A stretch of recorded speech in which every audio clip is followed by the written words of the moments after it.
நாம் தேவனுடைய வார்த்தைக்கு நேராக நம்ம கடந்து செல்லலாம். யாத்திராகமம் 33ஆம் அதிகாரம், எல்லாரும் வேதத்தை திருப்பிக் கொள்ளுங்கள். யாத்திராகமும் 33ஆம் அதிகாரம் 15ஆம் வசனம். அப்பொழுது அவன் அவரை நோக்கி, உம்முடைய சமூகம் என்னோடு கூட செல்லாமல் போனால் எங்களை விடத்திலிருந்து கொண்டு போகாதிரும். ஆமென், ஹல்லேலூயா. 14ஆம் வசனத்தை வாசிப்போம். அதற்கு அவர், என் சமூகம் உனக்கு முன்பாக செல்லும், நான் உனக்கு இளைப்பாறுதல் தருவேன் என்றார். ஆமென், ஹல்லேலூயா. நான் உனக்கு இளைப்பாறுதல் தருவேன் என்றார். என் சமூகம் உனக்கு முன்பாக செல்லும், நான் உனக்கு இளைப்பாறுதல் தருவேன் என்று சொல்லுகிறார். இன்றைக்கு காலையிலிருந்து கர்த்தர் எனக்குள்ளே போட்ட ஒரே ஒரு வார்த்தை, இளைப்பாறுதல். ஆமென், ஹல்லேலூயா. இளைப்பாறுதல் என்று சொல்லும் பொழுது அன்பான தேவனுடைய பிள்ளைகளே, ஒரு ரெஸ்ட் என்று குறிக்கிறது. ரெஸ்ட் என்று சொல்லும் பொழுது நம்ம வேலைகளெல்லாம் முடிச்சிட்டு உட்கார்றதுக்கு கூட நமக்கு டைம் கிடைக்கும். ஆனால் நம்முடைய மனதில் ஒரு ரெஸ்ட் கிடைப்பது ரொம்ப கஷ்டம் இல்லையா? எப்போ பார்த்தாலும் மனதில் ஏதாவது ஒரு காரியம் ஓடிக்கொண்டே இருக்கிறத நம்ம பார்க்கிறோம். ஒரு நிமிஷத்துக்கே எத்தனையோ ஆயிரம் தாட்ஸ், எண்ணங்கள் ஒவ்வொருவருடைய மனதுக்குள்ளேயும் ஓடுகிறது என்று ஆராய்ச்சியாளர்கள் கண்டுபிடித்திருக்காங்க. நீங்கள் கூட கொஞ்சம் பாருங்களேன், அப்படியே கொஞ்சம் யோசித்துட்டு ஒரு 5 நிமிஷம் உட்கார்ந்தீங்கன்னா போதும், பலவிதமான பிரச்சனைகள், போராட்டங்கள் உங்களுடைய உள்ளத்துக்குள்ளே வந்துடும், உங்களுடைய மனதுக்குள்ளே வந்துடும். இரவு படுக்கலான்னு பார்த்தா தூக்கம் வராது. காரணம், நம்முடைய பிரச்சனைகள், நம்முடைய போராட்டங்கள், நம்முடைய எதிர்காலத்தை குறித்த காரியங்கள், நம்முடைய பிள்ளைகளை குறித்த காரியங்கள், எல்லா வருமானத்தை குறித்த காரியங்கள், இவை நமக்குள்ளே வந்து நமக்கு தூக்கத்தை வரவிடாமல் ரெஸ்ட்னு படுத்திருப்போம். சரீரத்துக்கு ரெஸ்ட் இருக்கும், ஆனால் எண்ணங்களுக்கோ ஆத்மாவுக்கோ இருதயத்துக்கோ ரெஸ்டே இருக்காது இல்லையா? இப்படிப்பட்ட சூழ்நிலைகள் வழியாக நம்ம போய்கொண்டு இருக்கலாம். இன்னைக்கு நீங்களும் அதே சூழ்நிலையில போய்கொண்டு இருக்கலாம். அநேக நேரங்கள்ல, ஆண்டவரே என்னோடு கூட பேசுங்கப்பா, எனக்கு ஒரு ரெஸ்ட் கொடுங்கப்பா, ஒரு இளைப்பாறுதல் கொடுங்கப்பா என்று நீங்கள் கேட்டு கேட்டு கேட்டு ஒரு மனதளவில் சரீரத்தில் இளைப்பாறுதலே இல்லாமல் இருக்கலாம். ஆனா ஆண்டவர் இன்றைக்கு உங்களோடு கூட பேசுகிற ஒரு வார்த்தை என்ன தெரியுமா? என் சமூகம் உனக்கு முன்பாக செல்லும், நான் உனக்கு இளைப்பாறுதல் தருவேன் என்று கர்த்தர் சொல்லுகிறார். ஆமென். ஆண்டவருடைய பிரசன்ஸ், ஆமென், பிரசன்னம் நமக்கு முன்பாக இருக்கும் பொழுது கர்த்தர் நமக்கு ஒரு இளைப்பாறுதலை கொடுக்கிற தேவனாய் இருக்கிறார். ஆமென், ஹல்லேலூயா. புலம்பல்ல ஒரு வார்த்தையை நம்ம வாசிக்கலாம். எரேமியாவின் புலம்பல் 5ஆம் அதிகாரம் 5ஆம் வசனத்தை நாம் வாசிப்போம். எரேமியாவின் புலம்பல் 5:5 வசனம். பாரஞ்சுமந்து எங்கள் கழுத்து நோகிறது, நாங்கள் உழைக்கிறோம், எங்களுக்கு இளைப்பாறுதல் இல்லை. நாங்கள் உழைக்கிறோம், எங்களுக்கு இளைப்பாறுதல் இல்லை. பாரம் சுமந்து எங்களுடைய கழுத்து மிகவும் நோகிறது. நாங்கள் உழைக்கிறோம், ஆனால் எங்களுக்கு இளைப்பாறுதல் இல்லை. ஆமென். இன்றைக்கு இருக்கிற சூழ்நிலைய இந்த புலம்பல் 5ஆம் அதிகாரம் தெளிவாய் எழுதியிருக்கிறார். எரேமியா மூலமாக அவர் புலம்பி பாடி இருக்கிறார். பாருங்களேன், கொஞ்சம் முதல் வசனத்தை நீங்க வாசித்து பார்த்தீங்கன்னா, கர்த்தாவே எங்களுக்கு நேரிட்டதை நினைத்தருளும், எங்கள் நிந்தையை நோக்கி பாரும். ஆமென். எங்களுக்கு எவ்வளோ போராட்டங்கள் இன்னைக்கு இருக்கிற சூழ்நிலையில, ஒவ்வொரு குடும்பத்துக்கும் எவ்வளோ கஷ்டம், எவ்வளோ பிரச்சனை, குடும்பத்துல எவ்வளோ கஷ்டம். பாருங்க, எங்களுடைய சுதந்திரம் அந்நியர் வசமாகி போய்விட்டது. எங்களுடைய வீடுகள் புறத்தேசத்தார் வசமாக தாண்டி போய்விட்டது. அதாவது பொருளாதாரத்தில் நமக்கு வர வேண்டிய ஆசீர்வாதங்கள் எல்லாம் அப்படியே தாண்டி போய்விட்டது. நிறைய பேருக்கு வேலை இல்லை, நிறைய பேருக்கு இன்க்ரிமெண்ட் இல்லை, நிறைய பேருக்கு கடன் கட்ட முடியாததுனால வீடுகள் கூட ஏலத்துக்கு ஜப்திக்கு வந்து விட்டது, நகைகள் மீட்க முடியலை. அப்படிப்பட்ட ஒரு சூழ்நிலை. இன்னும் அடுத்த வசனத்தை பாருங்களேன். திக்கற்றவர்கள் ஆனோம், தகப்பன் இல்லை, எங்கள் தாய்கள் விதவைகளைப் போல இருக்கிறார்கள். எவ்வளோ போராட்டங்கள், எவ்வளோ பிரச்சனைகள், எவ்வளோ கஷ்டங்கள். இப்படிப்பட்ட ஒரு சூழ்நிலை. தண்ணீரை கூட பணத்துக்கு வாங்கி குடிக்கிறோம், எங்கள் விறகு விலைக்கிரயமாய் வருகிறது. ஒரு காரியத்துக்கும் பணத்தை எண்ணி எண்ணி செலவு பண்ண வேண்டிய சூழ்நிலை. இன்னும் பார்த்தா பாரம் சுமந்து போயிருக்கிறோம். நாங்க உழைக்கிறோம், உண்மைதான் உழைக்கிறோம். ஆனால் அந்த உழைப்புக்கேற்ற ஒரு ஆசீர்வாதம் இல்லாததுனால எங்களுக்கு ஒரு இளைப்பாறுதலே இல்லை, இளைப்பாறுதலே இல்லை. அன்பான தேவனுடைய பிள்ளைகளே, இன்றைக்கு உங்க வாழ்க்கையில நீங்க எப்படி இருக்கிறீங்கன்னு கொஞ்சம் யோசித்து பாருங்க. கோடி வேதனையா இருக்கிறது, கேட்கிறதுக்கே வேதனையா இருக்கிறது. ஆமென். இப்படிப்பட்ட சூழ்நிலை ஒரு பக்கம், இன்னொரு பக்கம் பிள்ளைகள் மன அழுத்தத்தினால பாதிக்கப்பட்ட பிள்ளைகள் ஒரு பக்கம், மன அழுத்தத்தினால குடும்பத்தில் ஏற்பட்ட தோல்வியினால மன அழுத்தங்கள், இப்படிப்பட்ட ஒரு பக்கம் குடும்பத்தினர்.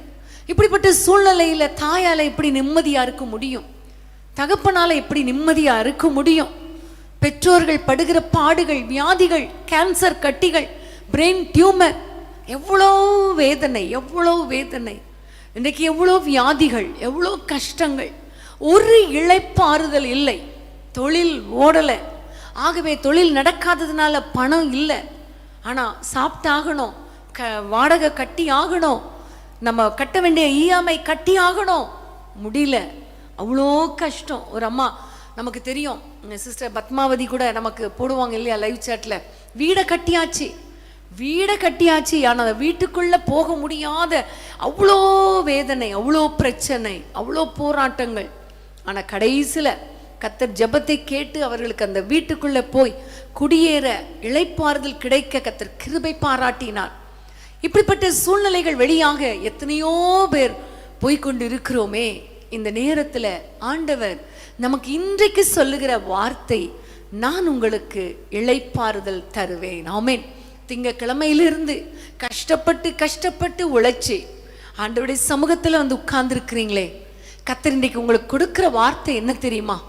நான் உங்களுக்கு இளைப்பாறுதலை தருவேன். ஆமென். ஹல்லேலூயா. அன்பான தேவனுடைய பிள்ளைகளே, உங்கள் ஒவ்வொருவருடைய குடும்பத்துக்காக இந்த செய்தியின் முடிவில் நம்ம ஜெபிக்க போகிறோம். எந்த சூழ்நிலையில் நீங்கள் கஷ்டப்படுறீங்களோ, பாரம் சுமக்கிறீங்களோ, இளைப்பாறுதல் இல்லாமல் இருக்கிறீங்களோ, அந்தந்த சூழ்நிலையில் ஆண்டவர் உங்களுக்கு இளைப்பாறுதலை கொடுக்கிற தேவனாய் இருக்கிறார். ஆமென். ஹல்லேலூயா. அப்போ இளைப்பாறுதல் இல்லை, ஆனால் இந்த இளைப்பாறுதலை நம்ம எப்படி பெற்றுக்கொள்ள முடியும்? இளைப்பாறுதல் இல்லாவிட்டாலும் அந்த இளைப்பாறுதலை பெற்றுக்கொள்வதற்கு சில வழிகள் இருக்கிறது. ஆமென். அந்த வழிகளை நாம் கடைபிடிக்கும் பொழுது கண்டிப்பா ஆண்டவர் நமக்கு இளைப்பாறுதலை கொடுப்பார். ஆமென். ஹல்லேலூயா. வேதத்தை திறந்து கொள்ளுங்கள். மத்தேயு 11ஆம் அதிகாரம் 28ஆம் வசனத்தை நாம் வாசிக்க கேட்போம். மத்தேயு 11:28ஆம் வசனம். வருத்தப்பட்டு பாரம் சுமக்கிறவர்களே, நீங்கள் எல்லாரும் என்னிடத்தில் வாருங்கள், நான் உங்களுக்கு இளைப்பாறுதல் தருவேன். திரும்ப ஒரு முறை வாசிப்போமா எல்லாரும் சேர்ந்து? வருத்தப்பட்டு பாரம் சுமக்கிறவர்களே, நீங்கள் எல்லாரும் என்னிடத்தில் வாருங்கள், நான் உங்களுக்கு இளைப்பாறுதல் தருவேன். ஆமென். ஹல்லேலூயா. அன்பான தேவனுடைய பிள்ளைகளே, இங்க ஆண்டவர் சொல்லுகிறார், வருத்தப்பட்டு பாரம் சுமக்கிற நீங்கள் என்னிடத்தில் வாருங்கள், என்னிடத்தில் வாருங்கள், நான் உங்களுக்கு இளைப்பாறுதலை கொடுப்பேன். ஆமென். ஹல்லேலூயா. பாருங்க, புலம்பல்லையும் நம்ம வாசித்தோம், பாரம் சுமந்து இருக்கிறவர்களை, ஆமென், இளைப்பாறுதல் இல்லை, எங்களுக்கு பாரம் சுமந்து இருக்கிறோம் என்று சொல்லுகிறார்கள். அதே போலதான் இன்னைக்கு உங்க வாழ்க்கையில ரொம்ப பாரம், என்னுடைய கழுத்துல அவ்வளோ பாரம், அவ்வளோ நுகம், அவ்வளோ கஷ்டம், மனதளவில் பாதிப்பு, சரீரத்தில் பாதிப்பு, குடும்பத்தில் பாதிப்பு, சமாதானம் இல்லை, கஷ்டத்தோடு இருக்கிறோம் என்கிற ஒரு சூழ்நிலையோடு கூட நீங்க இருப்பீர்களே ஆனால் ஆண்டவர் இன்றைக்கு உங்களுக்கு ஒரு வழியை சொல்லி கொடுக்கிறார். அதுதான் என்னிடத்தில் வாருங்கள். ஆமென். ஹல்லேலூயா. என்னிடத்தில் வருகிறவனை நான் ஒரு நாளும் புறம்பே தள்ளுவதில்லை என்று சொல்லி இருக்கிறார் இல்லையா? அப்ப இன்றைக்கு ஆண்டவரை பார்த்து, அப்பா நான் உம்மிடத்தில் வருகிறேன் ஆண்டவரே, உம்மிடத்தில் நான் வருகிறேன் என்று சொல்லும் பொழுது கர்த்தர் கண்டிப்பா உங்க வாழ்க்கையில ஒரு பெரிய ஆசீர்வாதத்தை, ஒரு இளைப்பாறுதலை கொடுக்க அவர் வல்லமை உடையவராய் இருக்கிறார். ஆமென். ஹல்லேலூயா. ஆனா இன்றைக்கு இருக்கிற சூழ்நிலை என்னன்னா, ஒரு 2 முறை 3 முறை நம்ம ஜெபிக்கிறோம், ஆனா அற்புதங்கள் நடக்காவிட்டால் உடனே ஜெபம் பண்ணி என்ன பிரயோஜனம், ஆண்டவரை நோக்கி பார்த்து என்ன பிரயோஜனம் என்கிற ஒரு எண்ணத்துக்குள்ளே நாம் போய்விடுகிறோம். இன்னும் ஒரு சிலர் பிரச்சனைகள் போராட்டங்கள் வரும் பொழுது ஆண்டவரை தேடி போவதற்கு பதிலாக மனுஷரை தேடி ஓடுறாங்க, மனுஷனிடத்துல ஓடுறாங்க, பணத்தை தேடி ஓடுறாங்க.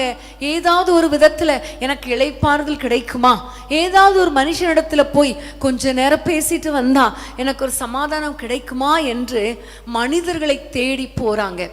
ஆண்டவர் சொல்லுகிறார், நீங்கள் மனுஷனை தேடி போகாமல் என்னிடத்தில் வாருங்கள், என்னுடைய பிரசன்னத்திலே வந்து உட்காருங்கள், அப்பொழுது உங்களுக்கு இளைப்பாறுதல் கிடைக்கும். ஆமீன். இன்னைக்கு நம்ம ஆண்டவரை நோக்கி ஜெபிக்க போறோம். ஏசப்பா எனக்கு இளைப்பாறுதலை தாரும் என்று கேட்க போறோம். கர்த்தர் நமக்கு இளைப்பாறுதலை கொடுக்க போகிறார். ஹல்லேலூயா. நம்ம எல்லாருக்கும் தெரியும், வேதத்திலே 2 நாளாகமம் 20ஆம் அதிகாரத்துல யோசபாத்தை குறித்து ஒரு சம்பவம். யோசபாத்தை சுற்றிலும் சத்துருக்கள் நெருக்கி விட்டார்கள், எந்த பக்கமும் போக முடியாது. அவருக்கு இருதயத்துல இளைப்பாறுதல் இல்லை, நிம்மதி இல்லை, கஷ்டமா இருந்தது. அந்த சூழ்நிலையில யோசபாத் செய்த காரியம் நம்ம எல்லாருக்கும் தெரியும்.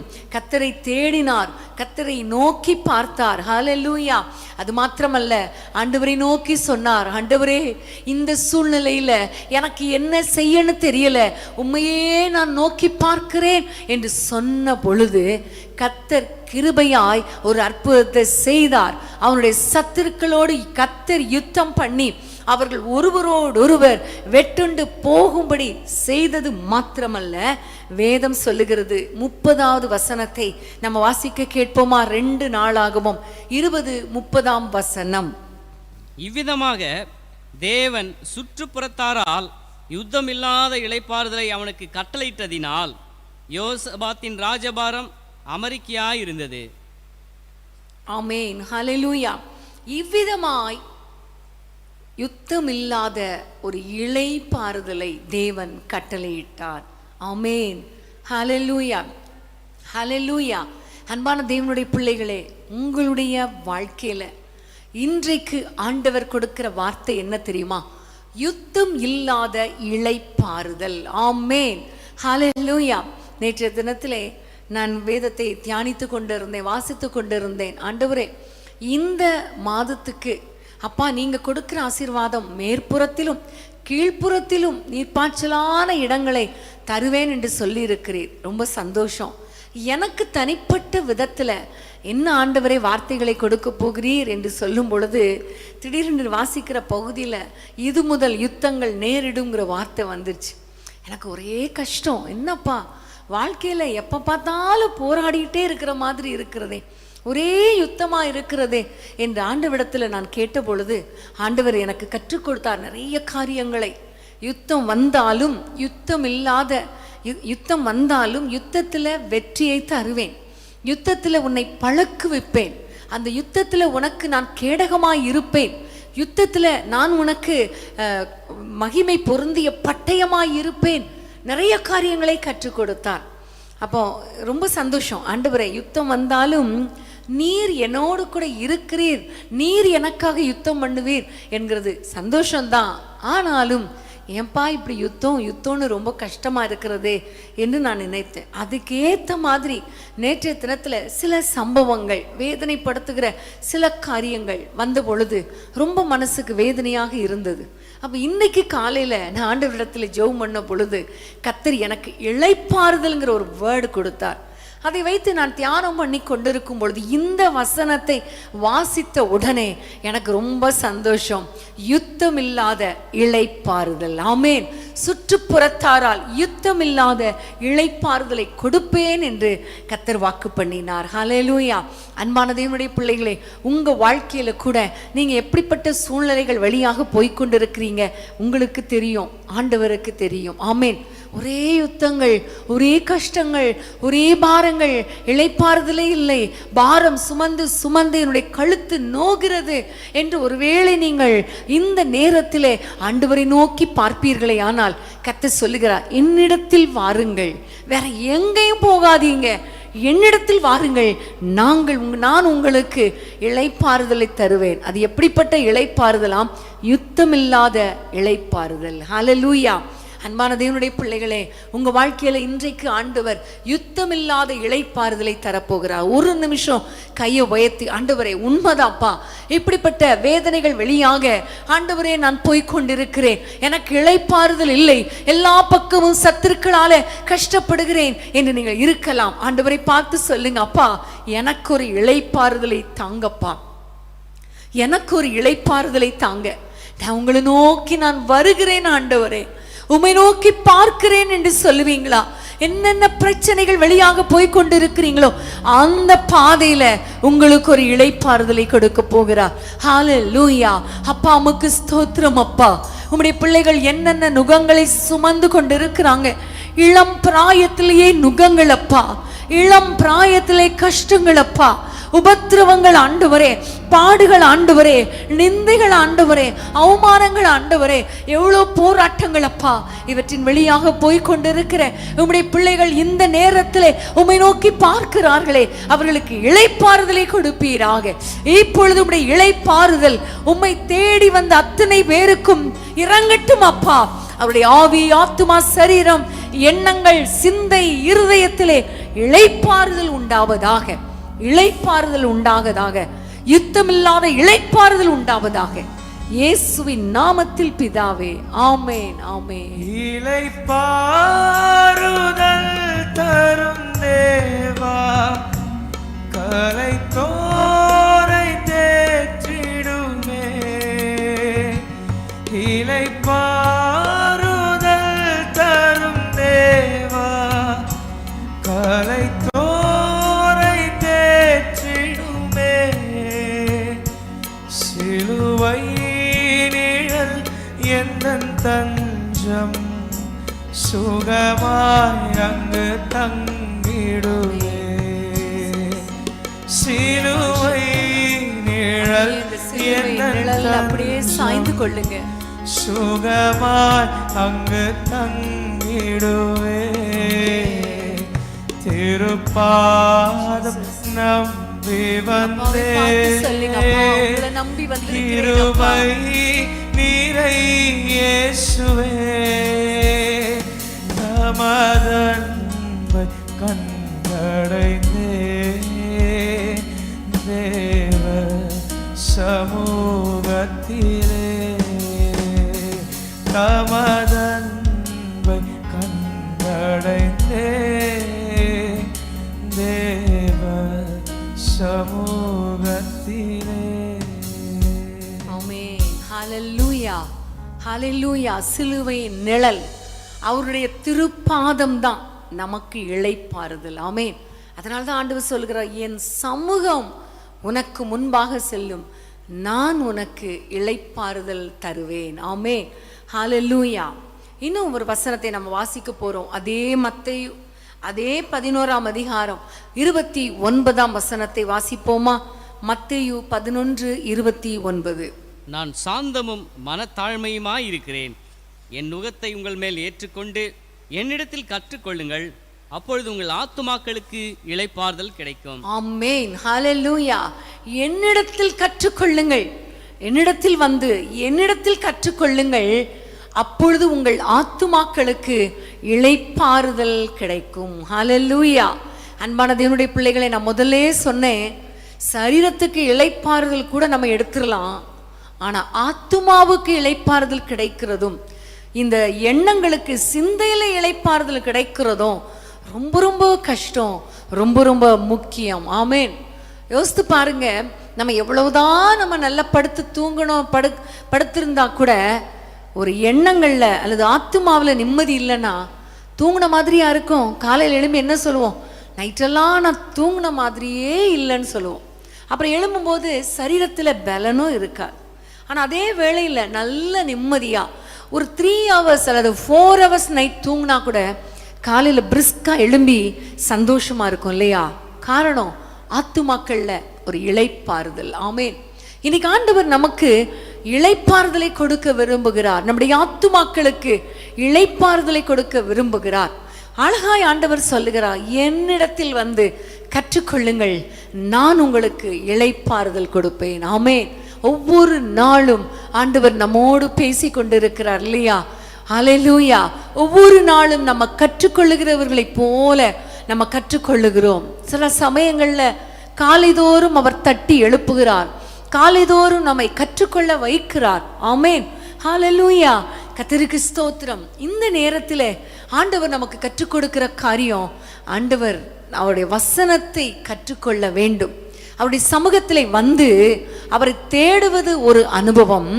இன்னொரு அனுபவம் அவருடைய வார்த்தைகளை கற்றுக்கொள்வது, அவரிடத்தில் கற்றுக்கொள்வது, அவரை பார்த்து கற்றுக்கொள்வது. ஹல்லேலூயா. கர்த்தருக்கு ஸ்தோத்திரம். ஆமென். உண்மையிலே பாருங்க, பெற்றோரை குறித்து சொல்லும் பொழுது பெற்றோர் எதையும் குறித்து டீச் பண்ண வேண்டிய அவசியம் இல்லை. உங்களை பார்க்கிற உங்களுடைய பிள்ளைகள் உங்களை பார்த்தே பெற்றோர் கற்றுக்கொள்வார்கள், பிள்ளைகள் கற்றுக்கொள்வார்கள் என்று சொல்லுவாங்க இல்லையா? எங்களுடைய அம்மா அடிக்கடி எனக்கு சொல்லிக் கொடுப்பாங்க, பிள்ளைகளை வளர்ப்பதற்காக, கிறிஸ்துவுக்கு ஒப்பான உங்களுடைய ஜீவியமே, பெற்றோரின் கிறிஸ்துவுக்கு ஒப்பான ஜீவியமே பிள்ளைகளை ஆளும் ரகசியம். பிள்ளைகள் ஆளும் ரகசியம் என்ன தெரியுமா? பெற்றோரின் கிறிஸ்துவுக்கு ஒப்பான ஜீவியமே. பார்த்து கற்றுக்கொள்வாங்க. நம்ம கோவப்பட்டா பிள்ளைங்க கோவப்படுவாங்க, நம்ம அமைதியாக இருந்தால் பிள்ளைங்களும் அமைதியாக இருப்பாங்க இல்லையா? பார்த்து கற்றுக்கொள்வது ஒரு பக்கம், இன்னொரு பக்கம் ஸ்கூலில் போய் படித்து கற்றுக்கொள்வது இன்னொரு பக்கம். இங்கே ஆண்டவர் சொல்லுகிறார், என்னிடத்தில் வாங்க, நான் சாந்தமாக இருக்கிறேன், நான் அமைதலாக இருக்கிறேன், என்னிடத்தில் கற்றுக்கொள்ளுங்கள். அப்போ ஆண்டவரை பற்றி நம்ம எதில் அறிந்து கொள்ள முடியும்? வேதத்திலிருந்து அறிந்து கொள்ள முடியும். ஆண்டவர் நமக்கு எப்படி கற்றுக் கொடுப்பார்? வேத வசனங்கள் மூலமாய் நமக்கு கற்றுக் கொடுப்பார். ஹல்லேலூயா. கர்த்தருக்கு ஸ்தோத்திரம். அன்பான தேவனுடைய பிள்ளைகளே, இன்னைக்கு ஆண்டவர் நமக்கு சொல்லுகிற வார்த்தை என்ன தெரியுமா? என்னிடத்தில் வந்து கற்றுக்கொள்ளுங்கள். ஆமென். ஒவ்வொரு நாளும் நீங்க ஆண்டவருடைய வார்த்தைகளை கற்றுக்கொள்ளுங்க. வார்த்தைகளுக்கு முக்கியத்துவம் கொடுங்க. இந்த வார்த்தைகள் உங்களை நடத்தும், இந்த வார்த்தைகள் உங்களை சந்தோஷப்படுத்தும், இந்த வார்த்தைகள் உங்களுக்கு ஒரு இளைப்பாறுதலை கொடுக்கும். வேதத்தில் ஒரு வசனம், அருமையான வசனம், சங்கீதம் 119 சங்கீதம் 165 வசனத்தை நம்ம வாசிக்க கேட்போமா? எல்லாருக்கும் தெரிந்த வசனம் தான் 119 165. உம்முடைய வேதத்தை நேசிக்கிறவர்களுக்கு மிகுந்த சமாதானம் உண்டு, அவர்களுக்கு இடரல் இல்லை. ஆமென், ஹல்லேலூயா. வேதத்தை நேசிக்கிறவர்களுக்கு மிகுந்த சமாதானம். ஆமென். சூழ்நிலைகள் வித்தியாசமாய் இருந்தாலும் ஆண்டவருடைய வேதத்தை வாசிக்கிறவர்களுக்கு மிகுந்த சமாதானம். ஹல்லேலூயா, ஹல்லேலூயா. அன்பான தேவனுடைய பிள்ளைகளே, உங்க வாழ்க்கையில வேதத்துக்கு நீங்க முதலிடம் கொடுங்க. பைபிளை கற்றுக்கொள்ளுங்க. ஆண்டவரிடத்துல, அப்பா நீங்க எனக்கு சொல்லித்தாங்க, உங்களுடைய வார்த்தைகளை எனக்கு கற்றுத்தாங்கன்னு கேட்கும் பொழுது கர்த்தருடைய வார்த்தை உங்களுக்கு சமாதானத்தை கொண்டு வரும். கர்த்தருடைய வார்த்தை உங்களுக்கு இளைப்பாறுதலை கொண்டு வரும். கர்த்தருடைய வார்த்தையை கற்றுக்கொள்ளும் பொழுது உங்களுக்கு இடரல் இருப்பதில்லை. உங்களுடைய ஆத்துமாக்களுக்கு இளைப்பாறுதல் கிடைக்கும். ஹல்லேலூயா. வேதத்திலே நம்ம எல்லாருக்கும் தெரிந்த சம்பவம் தான். லூக்கா எழுதின சுவிசேஷம் 10ஆம் அதிகாரத்துல 2 சகோதரிகள், மார்த்தாள், மரியாள். ஆமென். மார்த்தாள் ஆண்டவரை ஏற்றுக்கொண்டாள். எங்களுடைய வீட்டுக்கு வாங்க என்று சொல்லி வருந்தி அவள் கூப்பிட்டாள் என்று பார்க்கிறோம். வீட்டுக்கு ஆண்டவர் வந்த பொழுது அவருக்காக அவள் சமைக்கும்படியோ ஏதோ வேலைகளை செய்தாள்.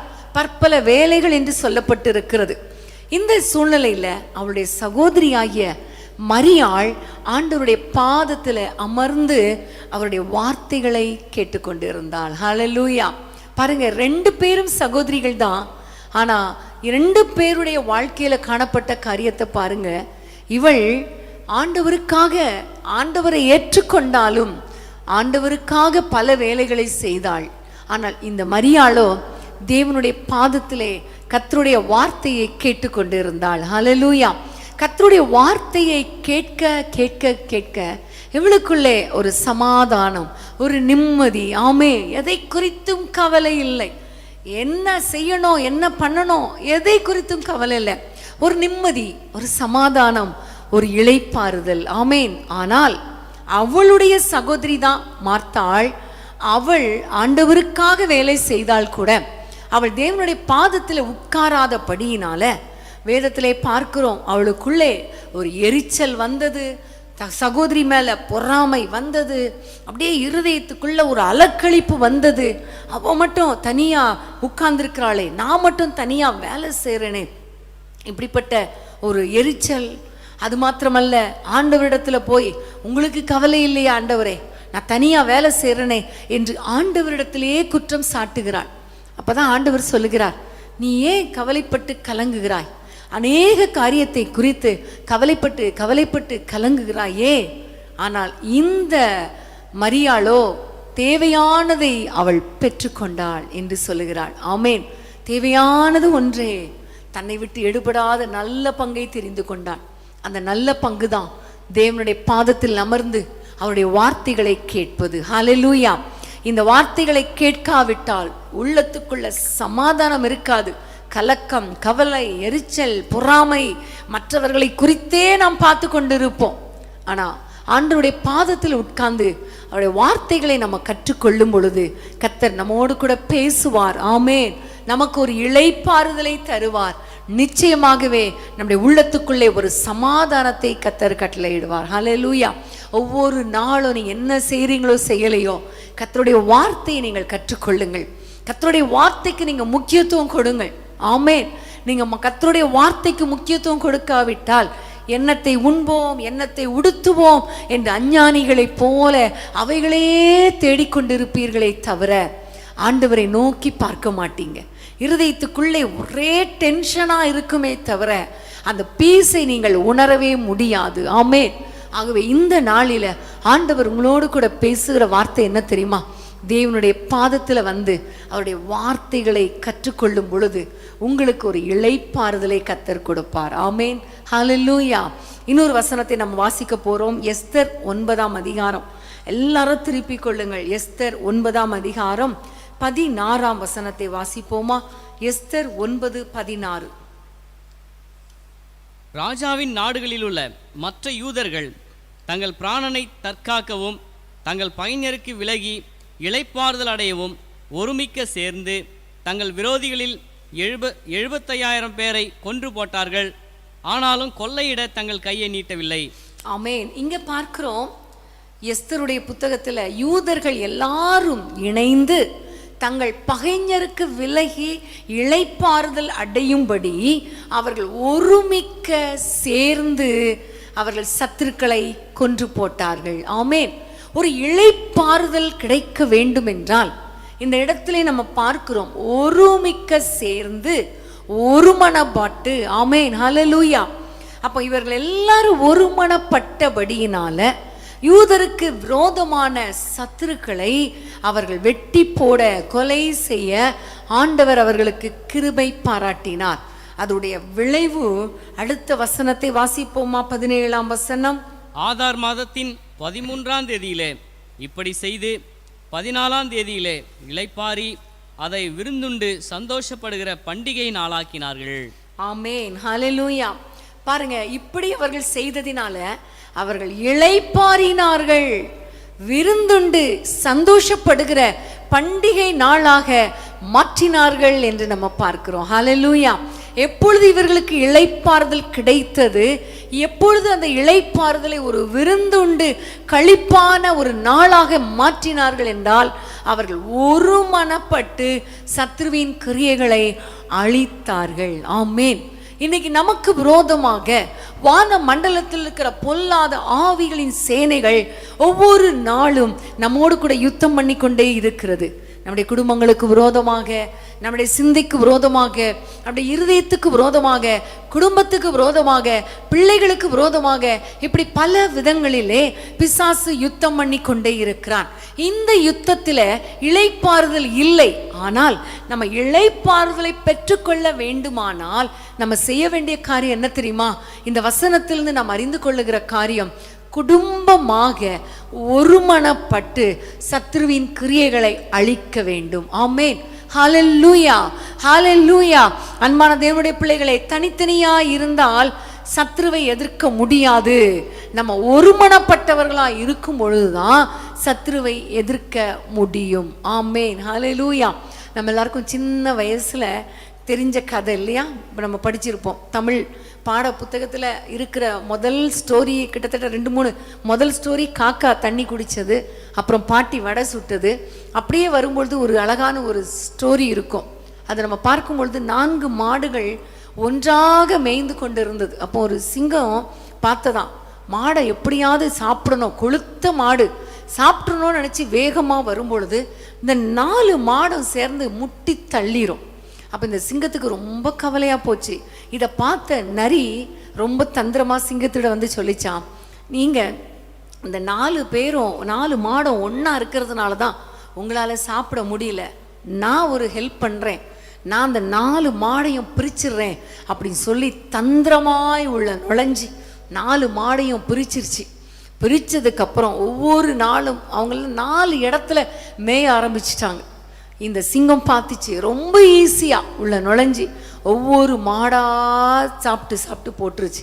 இந்த சிங்கம் சாப்பிட்டு போட்டு மீதியை இந்த நரி சாப்பிட்ருச்சு. அப்போ பாருங்க, அப்போ தான் ஒரு காரியம், அதை அதுக்கான ஒரு நீதி மாறலை நமக்கு எழுதி கொடுப்பாங்க, படிக்க வச்சாங்க. ஒற்றுமையாக இருந்தால் கண்டிப்பாக எந்த மனுஷனும் நம்மளை தொலைக்க முடியாது என்று அவர்கள் அந்த மாறலை அந்த படிப்பில் அந்த பாட புத்தகத்தில் எழுதியிருப்பாங்க. சின்ன வயசில் படித்தது. ஆனால் இன்றைக்கி நமக்கு அது மறந்து போச்சு.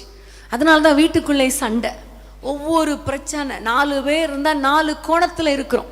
ஆனால் இன்றைக்கு ஆண்டவர் என்ன சொல்லி கொடுக்குறா தெரியுமா? ஒருமிக்க இருங்க, ஒருமனப்பட்டு கூடுங்க, ஒருமனப்பட்டு ஜெபம், ஒருமனப்பட்டு காரியங்களை செய்யுங்க, ஒருமனப்பட்டு சத்துருக்கு எதிர்த்து நில்லுங்க. அப்பொழுது சத்துரு அழிக்கப்பட்டு விடுவான், இளைப்பாறுதல் உங்களுக்கு கிடைக்கும். அந்த இளைப்பாறுதல் எப்படி இருக்கும்? விருந்துண்டு கொண்டாடி மகிழ்கிறதா இருக்கும். ஆமேன், ஹல்லேலூயா. கர்த்தருக்கு ஸ்தோத்திரம். இந்த நாளில் நமக்கு விரோதமாக, நம்முடைய குடும்பங்களுக்கு விரோதமாக எழும்புகிற எல்லா சத்துருவின் கிரியைகளை அழிக்கும்படி நம்ம எல்லாரும் ஒருமனப்படணும். ஆமேன். குடும்பத்தில் ஆவியில் ஒருமனப்படணும். ஒரு பிரச்சனை வந்தாலும் சாரி கேட்டுட்டு நம்ம தாழ்ந்து போய் அந்த ஒரு மனப்பாட்டை காத்து கொள்ளும் பொழுது கண்டிப்பாக சத்துரு நம்முடைய குடும்பத்தை தொட முடியாது. நமக்கு ஒரு இளைப்பாறுதலை கர்த்தர் கொடுப்பார். ஆமேன், ஹல்லேலூயா. கர்த்தருக்கு ஸ்தோத்திரம். ஏசாயா தீர்க்கதரிசியின் புத்தகம், வேதத்தை நீங்கள் திருப்பிக் கொள்ளுங்கள். 28ஆம் அதிகாரம் 12ஆம் வசனத்தை வாசிப்போம். ஏசாயா 28:12ஆம் வசனம். பரியாச உதடுகளினாலும் அந்நிய பாஷையினாலும் இந்த ஜனத்தோடே பேசுவார். இதுவே நீங்கள் இளைத்தவனை இளைப்பார பண்ணத்தக்க இளைப்பாறுதல். ஆமேன், ஹல்லேலூயா. இந்த வசனத்தை பாருங்க, எவ்வளோ அழகான ஒரு வார்த்தை. பரியாச உதடுகளினாலும் அந்நிய பாஷைகளினாலும் இந்த ஜனத்தோடே பேசுவார். இதுவே நீங்கள் இளைத்தவனை இளைப்பார பண்ணத்தக்க இளைப்பாறுதல், இதுவே ஆறுதல். ஆமேன். இப்படி சொன்னாலும் அவர்கள் கேட்க மாட்டோம் என்கிறார்களாம். ஆண்டவர் நமக்கு இளைப்பாறுதலை பெற்றுக்கொள்வதற்கான மற்றொரு வழியை அழகாய் காட்டி கொடுக்கிறார். அதுதான் அபிஷேகம். ஆமேன். அந்நிய பாஷையின் அடையாளத்தோடு கூடிய ஒரு அபிஷேகம். இன்னைக்கு அநேகருடைய வாழ்க்கையில போராடி போராடி போராடி யுத்தம் பண்ணி பண்ணி பண்ணி வேதனையோடு கூட நீங்க இருக்கிறீங்க இல்லையா? இளைப்பாறுதல் இல்லாமல் கஷ்டத்தோடு கூட இருக்கிறீங்க. ஆண்டவர் உங்களுக்கு சொல்லுகிற காரியம் என்ன தெரியுமா? நீங்கள் இளைப்பாறுதலை பெற்றுக்கொள்ள வேண்டுமானால் ஆவியில நிரம்பி ஜெபிக்கணும், அந்நிய பாஷைகளை பேசணும். ஆண்டவரோடு கூட இந்த வார்த்தைகள், அந்நிய பாஷைகளை பேச பேச பேச உங்களுடைய உள்ளத்துக்குள்ள ஒரு பலன் கிடைக்கும், ஒரு ஸ்ட்ரென்த் வரும். ஆமென், ஹல்லேலூயா. அன்பான தேவனுடைய பிள்ளைகளே, இன்றைக்கு இதுதான் நமக்கு ஒரு இளைப்பாறுதல். ஆமென். பரிசுத்த ஆவியானவருடைய அபிஷேகம் தான் நமக்கு ஒரு இளைப்பாறுதலை கொண்டு வரும். ஆகவே ஒவ்வொரு நாளும் நீங்க சோர்ந்து போகாமல் ஆண்டவரை நோக்கி கொஞ்ச நேரம் டைம் ஸ்பெண்ட் பண்ணி, ஆண்டவரே எனக்கு ஒரு இளைப்பாறுதலை தாங்கப்பா, எனக்கு ஒரு ஸ்ட்ரென்த் தாங்கப்பா, உம்முடைய அபிஷேகத்தினால எங்களை நிரப்புங்கப்பா என்று சொல்லி ஆண்டவரை நோக்கி நாம் பார்க்கும் பொழுது கர்த்தர் நம்ம இளைப்பாறுதலை தருகிற தேவனாய் இருக்கிறார். ஆமென், ஹல்லேலூயா. ஒவ்வொரு நாள் ஆவியில நிரம்பி ஜெபம் பண்ணுங்க, கர்த்தரோடு கூட இடைப்படுங்க. ஆவியானவரும் நாமும் இணையும் பொழுது கண்டிப்பா அந்த இடத்துல ஒரு இளைப்பாறுதல் கிடைக்கும். ஹல்லேலூயா. கர்த்தருக்கு ஸ்தோத்திரம். ஆமென். ஹல்லேலூயா. ஏனென்றால் கர்த்தருடைய பலன், அந்த அபிஷேகம் ஒரு மனிதனை பலப்படுத்தும், தைரியப்படுத்தும்.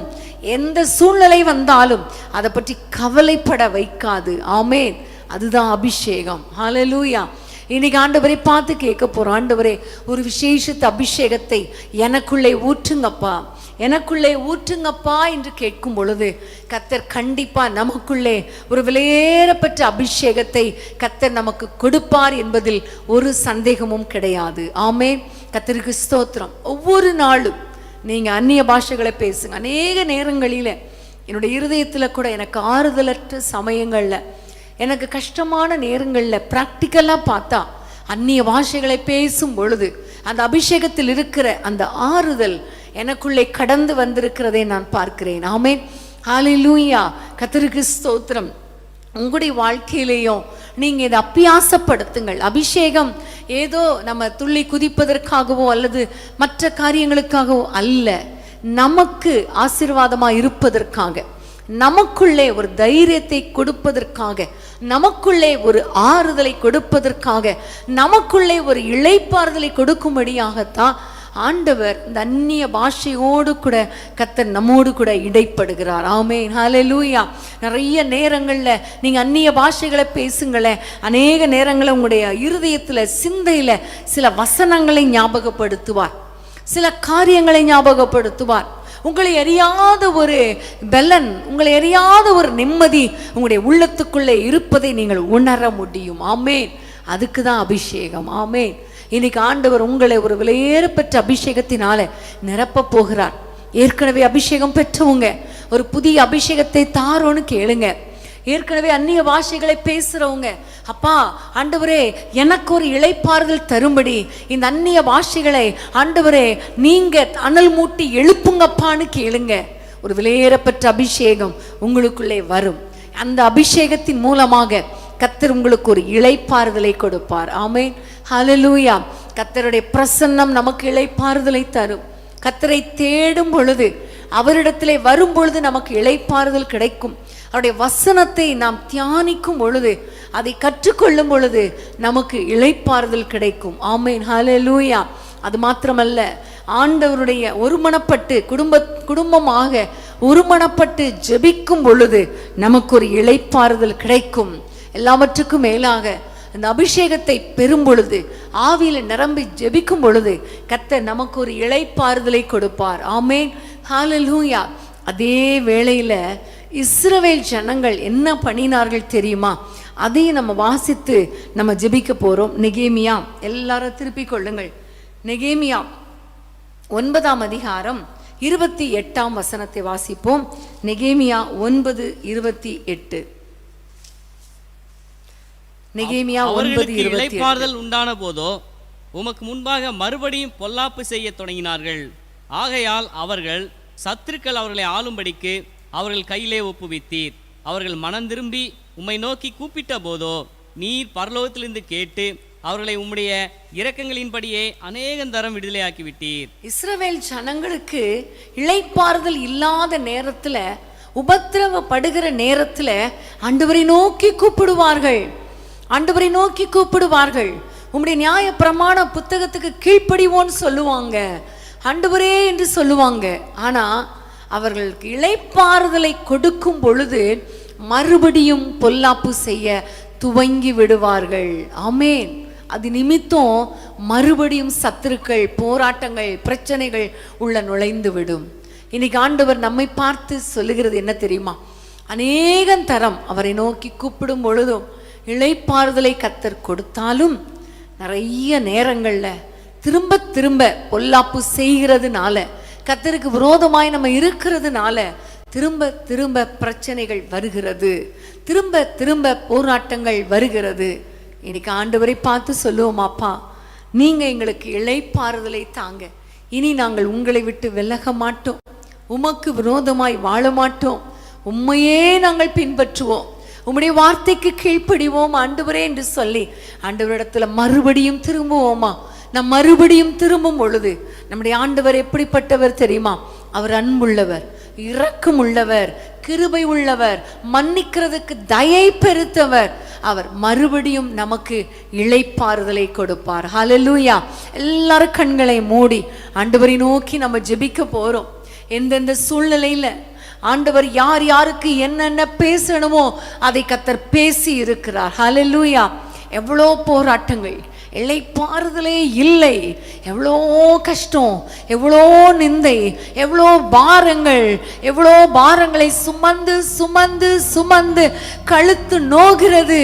நாங்கள் உழைக்கிறோம், ஆனா நிம்மதி இல்லையே என்று ஆண்டவரை நோக்கி பார்க்கிறீங்களா? எவ்வளோ ஆண்டவரே நீர் எங்க வீட்டுல இருந்தா கூட எங்களுக்குள்ளே கலக்கங்கள், கஷ்டங்கள், வேதனைகள் என்று ஆண்டவரை நோக்கி பார்க்கிறீங்களா? ஆண்டவர் உங்களை பார்த்து சொல்லுகிற காரியம் என்ன தெரியுமா? உங்களுடைய ஆத்துமாக்களுக்கு இளைப்பாறுதல் கிடைக்கும். உங்களுடைய ஆத்துமாக்களுக்கு இளைப்பாறுதல் கிடைக்கும். நான் உங்களுக்கு இளைப்பாறுதல் தருவேன். ஆமென். என்னிடத்தில் வருகிறவருக்கு, என்னிடத்தில் வருகிறவனை நான் புறம்பே தள்ள மாட்டேன், இளைப்பாறுதலை கொடுப்பேன். ஹல்லேலூயா, ஹல்லேலூயா.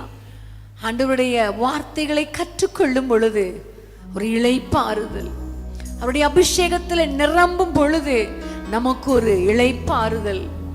சத்ருவின் கிரியைகளை நம்ம ஒருமனப்பட்டு குடும்பமாக ஒரு மனதோடு ஜெபித்து அவனுடைய சத்துருக்கு விரோதமாக நம்ம ஜெபிக்கும் பொழுது ஒரு இளைப்பாறுதலை கர்த்தர் கொடுக்கிற தேவனாய் இருக்கிறார். இன்றைக்கு ஆண்டவரை பார்த்து கேட்போம், ஆண்டவர் எங்களுக்கு ஒரு இளைப்பாறுதலை தாங்க, எங்களுக்கு ஒரு இளைப்பாறுதலை கொடுக்கிற தெய்வமே உமக்கு ஸ்தோத்திரம். எத்தனை போராட்டங்கள் அப்பா. வீட்டை கட்டுனா அதுல நிம்மதியா வாழ முடியல. பிள்ளைகளுக்கு திருமணம் பண்ணி வைத்து பிள்ளைங்க நிம்மதியா வாழல. திருமணம் ஆனாலும் கடன் பிரச்சனை, குழந்தை இல்லாத தன்மை, பிள்ளைகளுக்கு திருமணம் ஆகல, எவ்வளோ போராட்டங்கள், பிள்ளைங்களுக்கு நல்ல மார்க் கிடைக்கல, பொருளாதார பிரச்சனை ஒரு பக்கம், கொள்ளை நோய் ஒரு பக்கம், வியாதிகள் ஒரு பக்கம். இப்படிப்பட்ட சூழ்நிலையில நிம்மதி இல்லையே. மனிதர்களுடைய வார்த்தைகள் இன்னொரு பக்கம், கோர்ட்டு கேஸ் இன்னொரு பக்கம், எல்லா பக்கத்திலும் நெருக்கப்பட்டும் நிம்மதி இல்லை அப்பா என்று யாரெல்லாம் ஆண்டவரை நோக்கி பார்க்கிறீங்களோ, இன்றைக்கு உங்க வாழ்க்கையில் ஒரு இளைப்பாறுதலை கொடுக்க போகிறார். இன்றைக்கு ஒரு இளைப்பாறுதலை கொடுக்க போகிறார். அவரை தேடி வந்துட்டீங்களே, அவருடைய வார்த்தையை பிடித்து கொண்டீங்களே, சத்ருவின் கிரியைகளை அழிக்க ஒப்பு கொடுத்துட்டீங்களே, இன்றைக்கு ஒரு இளைப்பாறுதல் உண்டாக போகிறது. ஹல்லேலூயா. ஒரு அபிஷேகம், ஒரு வல்லமை உங்க மேல இறங்கி கொண்டிருக்கிறது. நீங்க அந்நிய பாஷைகளை பேசுங்க, கர்த்தரை ஸ்தோத்திரம் பண்ணுங்க. எனக்கு ஒரு இளைப்பாறுதலை கொடுக்கிற தெய்வமே உமக்கு ஸ்தோத்திரம்னு சொல்லுங்க. எல்லா போராட்டங்கள், எல்லா பிரச்சனைகளில் நின்றும் கர்த்தர் உங்களுக்கு ஒரு விடுதலை கொடுக்க போகிறார். ஹல்லேலூயா, ஹல்லேலூயா. உங்களுடைய ஆத்துமாக்களிலே ஒரு இளைப்பாறுதல் உண்டாக போகிறது.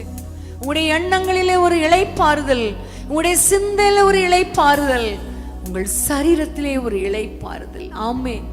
ஹல்லேலூயா. அப்பா உமக்கு ஸ்தோத்திரம் ஆண்டவரே. உம்மை நோக்கி நாங்கள் பார்க்கிறோம் அப்பா. இளைப்பாறுதல் இல்லாமல் நம்முடைய பிள்ளைகள் எவ்வளவு வேதனையோடு இருக்கிறார்கள். கண்ணோக்கி பாரும் ஆண்டவரே, மனம் இறங்கும் ஆண்டவரே.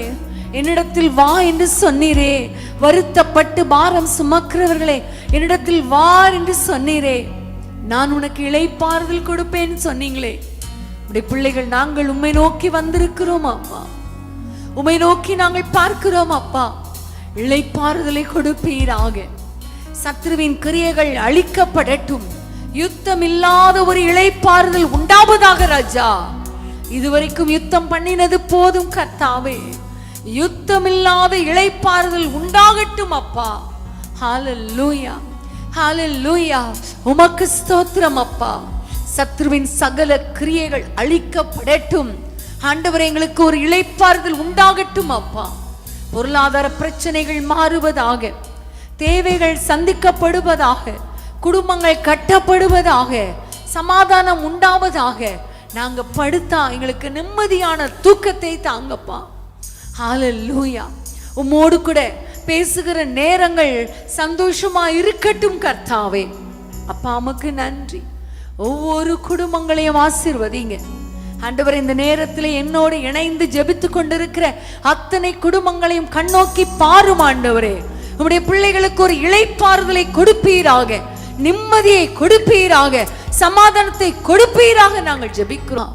ஒரு சமாதானம் உண்டாவதாக, சுகம் உண்டாவதாக, ஆரோக்கியம் உண்டாவதாக, இளைப்பாறுதல் உண்டாவதாக நாங்கள் ஜெபிக்கிறோம். ஒரு விசேஷித்த அபிஷேகத்தினால நம்முடைய பிள்ளைகளை நிரப்புவீராக. இவர்கள் ஆவியில நிரம்பும் பொழுதெல்லாம் ஒரு விசேஷத்தை இளைப்பாறுதல் உண்டாகட்டும் அப்பா. சத்ருவின் கிரியைகள் அழிக்கப்படுவதாக அப்பா. இன்றைக்கு எங்களோடு கூட பேசுனீர் அப்பா. நம்முடைய பிள்ளைகளை, சோர்ந்து போன பிள்ளைகளை தட்டி எழுப்பினீர் அப்பா. அவர்களை உம்முடைய மார்பில் அணைத்துக் கொள்ளும், இளைப்பாறுதலை தாரும், நிம்மதியாய் வாழ வைங்க. எங்கள் ஜெபங்களை கேட்டபடியால் உமக்கு ஸ்தோத்திரம், ஸ்தோத்திரம், ஸ்தோத்திரம் அப்பா. இயேசுவின் நாமத்தில் பிதாவே, ஆமென், ஆமென், ஆமென்.